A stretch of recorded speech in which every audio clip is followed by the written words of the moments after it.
एगो लड़का मैया रानी के दरबार में जाके माई से अर्जी लगाओ, अर्जी लगा के कहता कि माँ की आंधी आवे या तूफान आवे, हर हाल में दिया जरावे के बाद बुला रहल बा ई बेटा तक माई हो तोहे आवे के बाद तू माई हो तो आजा, आके बेटा के आस पूरा जा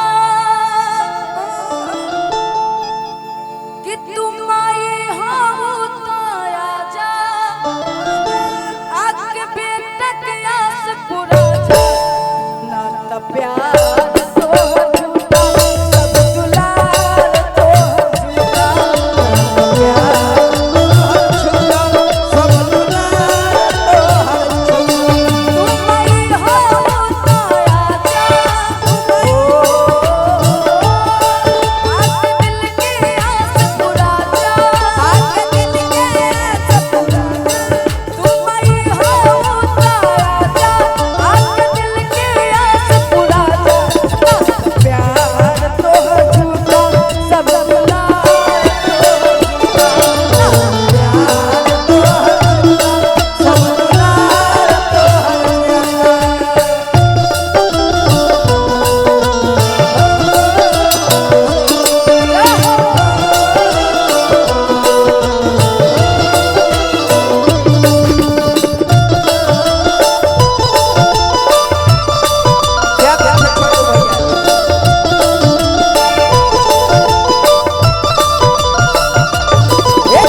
बहुत सारा प्यार आशीर्वाद पुरस्कार है। बहुत बहुत धन्यवाद मनीष जी आपको। आप हमेशा ऐसे स्वस्थ मस्त रहिए, हंसते मुस्कुराते रहिए और खूब सारा आगे बढ़िए। बाकी कहना है इसमें लाइन कहना चाहेंगे क्या? बना के क्यों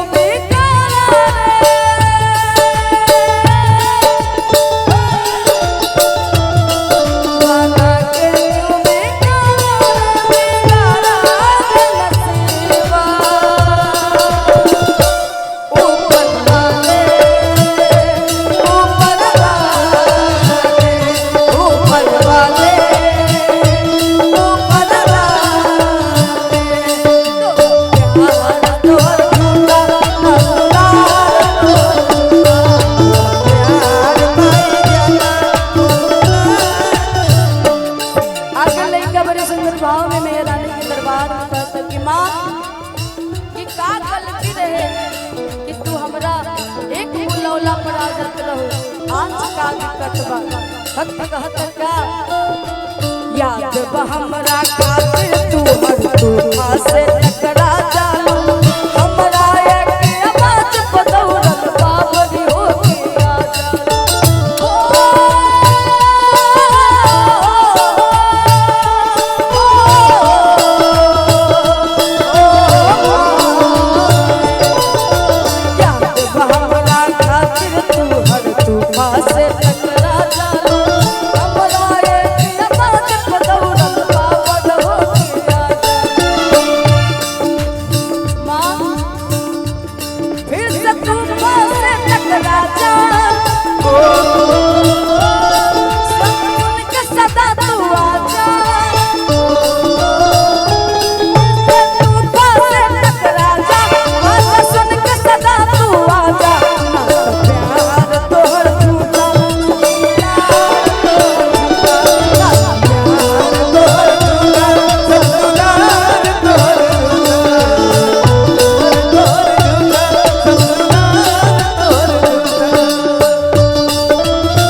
दरबार में माई सिर से लगाओ तर कहत का